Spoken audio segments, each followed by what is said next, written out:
소년 심판을 자발적으로 내가 본 게 아니고 솔직히 까놓고 얘기하자면 제가 그 범죄 영화 프로파일이라고 영화 평론 뭐 하는 이런 이제 조그만 작업인데 소년 심판을 우리가 주제로 영화 평론 비슷한 거를 한번 해보자 뭐 이래가지고 한번 하느라고 제가 할 수 없이 이 시간을 내서 이걸 좀 봤어요. 근데 어떻게 보시고 시청 소감은 어떠셨어요? 저는 이제 보는 각도가 약간 다르잖아요. 예, 뭐 이제 이게 사실은 가공이에요. 픽션으로 이제 이미 그 재판부는 이제 3명 합의부잖아요. 가정법원에는 합의부가 예, 그런 소년부에는 없어요. 예. 판타지였군요. 예, 그래서 더군다나 형사처벌되는 합의부는 우리나라의 가정법원에 없어요. 그래서 그 형사처벌이 가능한 이제 합의부가 나온다는 거 그게 이제 굉장히 흥미로웠고 재밌다 재미없다를 떠나가지고 이야 내가 그렇게 하고 싶은 통합법원을 저걸 하고 싶다 이런 이제 생각을 하고 있던 차에 3명의 심판관이 나와서 얘를 뭐 형사처벌을 할지 말지 이런 거를 막 고민하는 그리고는 이제 그 김혜수의 피겨가 전형적으로 이제 무슨 소년 사건 나면 온 국민들이 다 엄벌하라 막 이러는 목소리를 대변하는 어떤 피겨 그리고는 김혜수가 피해자이면서 동시에 이제 재판부 판사잖아요. 그런데 이제 또 본의 아니게 20년 동안 피해자 지원을 하다 보니까 피해자들을 대변하는 그 판사가 있다는 건 되게 센세이셔널한 문제예요. 왜냐하면 판사는 중립성을 유지해야 되고 좀 이렇게 약간 편파성이 있더라도 절대 재판에서 그와 같은 편파성을 그대로 발현하면 안 되거든요. 그렇죠.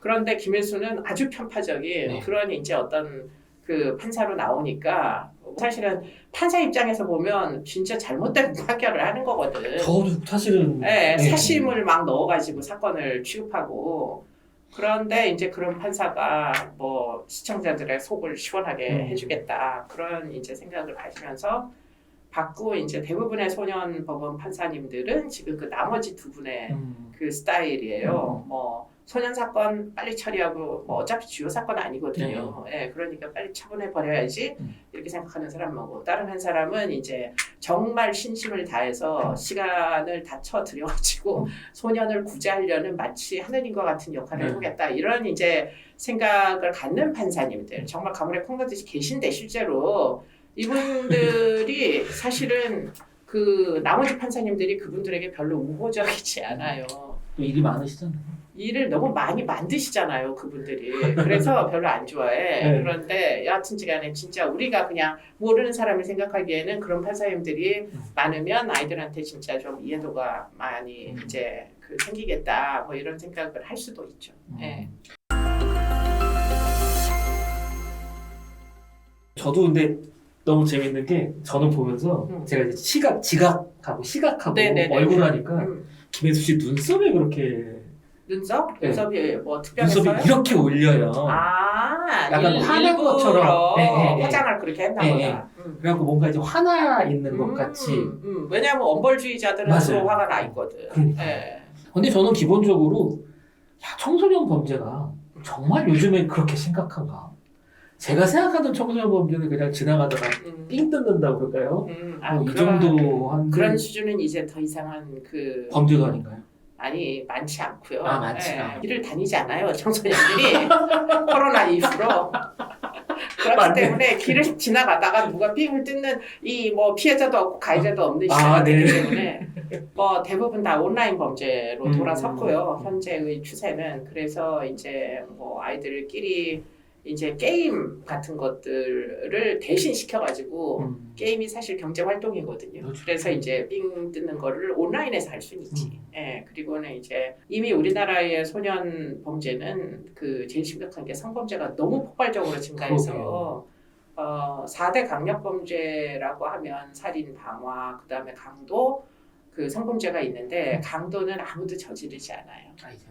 CCTV가 있어가지고 다 잡혀. 그렇기 때문에 강도 같은 거를 굳이 힘을 들여서 하지 않아요, 사람들이.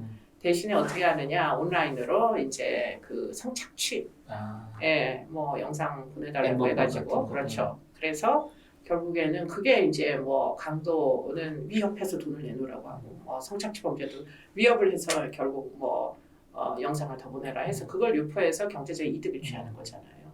어렸을 때부터 처음에는 보통 그런 경우에는 피해, 여자아이들은 피해로 시작하거든요. 근데 이 피해가 회복이 안 돼요. 이게 피해가 진짜 회복되기가 어려워.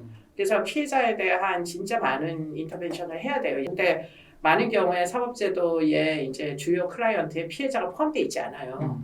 사법제도는 재판을 공정하게 해야 된다. 그것도 결국 피고인에 대한, 가해자에 대한 서비스 아니에요. 맞아요. 그러니까 모든 법률 서비스는 피고인을 중심으로 이루어져 있어요. 우리나라는 특히 아무리 인권해도 피해자의 인권을 따지는 사법제도가 아니에요. 그러니까 이제 피해자를 그러면 이제 어떻게 해야 되느냐 하는 게 큰 숙제죠. 앞으로의 뭐 정치권에서 꼭 해결했으면 좋겠는 그런 희망사항인데 문제는 그러다 보니까 청소년기에 성폭력 피해를 당하면 어릴 때 그게 회복이 안 된 채 그 다음에 어떻게 되느냐 스스로를 이제 뭐 자책을 하죠.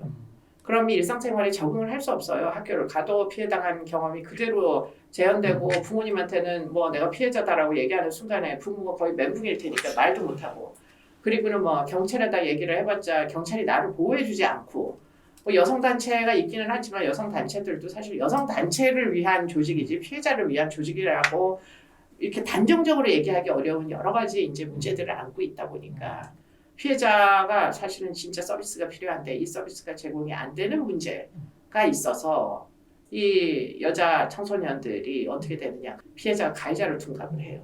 성매매 조직으로 흘러 들어가고 조건 만남이 되고 가출 패밀리가 생기고 그 끝에 이은혜 사건이라고 왜 지금 남편 죽인 사건 이은혜가 전형적인 그런 이제 피해 경험이 가해 경험으로 둔갑해서 이 청소년기에 발달을 해야 되잖아요 인간이. 근데 그 발달이 박탈된 시기를 살게 돼요 얘네들은. 근데 보통 우리가 뭐 발달 심리학에서 형식적 추론하면 만 14세에서 한 16세 사이 그때 사실은 도덕성이라는 게 형성돼야 되는데 그때를 이 가출 패밀리에서 뭐 매일매일 이렇게 성매매를 돌아가면서 해야 되고 뭐 성 착취하고 영상 만들어서 팔고 이런 이제 정말 그럼 영혼이 털리거든요. 영혼이 부재하게 돼 인간이. 그러면 그게 이제 사이코패스가 되는 지름길이지. 누구에게도 공감할 수 없어 인간 사람들은.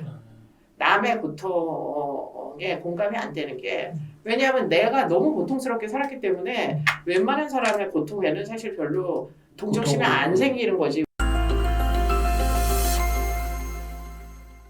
그런데 이제 그런 사건이 있을 때 많은 사람들은 엄벌주의만 생각하고 뭐 집단폭력 엄벌하라 뭐 그러다가 목숨을 잃으면 나머지 다 때려서 교도소로 보내라 나이가 어렸다 손 치더라도 이렇게 다 이야기하시지만 소년교도소가 그러면 얼만큼 잘 운영될까 그리고는 이 아이들이 그러면 엄벌한다고 안 돌아올까 결국 돌아오잖아.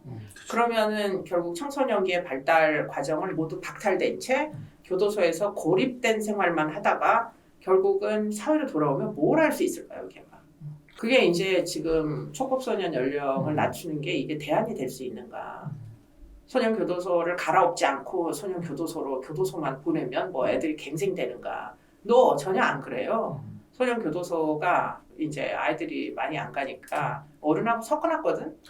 그러니까 그 안에 살인범도 있고 어른들도 있어요. 우리나라의 이제 뭐 교정 정책을 내가 이렇게 비하해서 죄송하긴 한데 소년교도소는 소년에게 완전 그 아이들을 선도하는 방식으로 다 뜯어고치지 않으면 정원보다 아이들 숫자가 이제 아이들을 안 낳으니까 점점 줄어들어서 범죄자 숫자도 줄어들거든요. 근데 이제 그런다고 숫자가 적다고 소년교도소를 나머지 TO에다가 성인 수용자들을 갖다가 수용을 시키고 이런 식의 더군다나 발달 단계가 한 뭐 보통 아이들이 10살부터 처분은 받을 수 있지만 14살부터 형사처벌 받잖아요. 그럼 14살부터 한 23세 정도까지 소년교도소에 있을 수 있어요. 돌이켜보세요. 14살부터 23살까지 어떤 생각을 했었는지 정말 14살 때는 진짜 물불 못 가리던 뭐가 맞고 틀린지조차도 사실 감별하기 어려운 그런 나이 또래잖아요. 몸뚱이는 뭐 좀 크고 여자애들 같은 월경을 하는지 모르겠는데 멘탈은 성숙하지 않으니까 그러니까 뭐 피자 2쪽을 줄 테니 우리 집에 올래? 이러면은 피자 2쪽 먹으러 간다니까 애들이. 그게 성폭력 피해를 당하는 경로인지 아닌지도 애들은 모른단 말이에요. 그러니까 이제 이런 일들로부터 절대 자유롭지 못한 철없는 아이들이 그 어른 범죄자들하고 막 섞여 있으면 애들이 잘 될까요?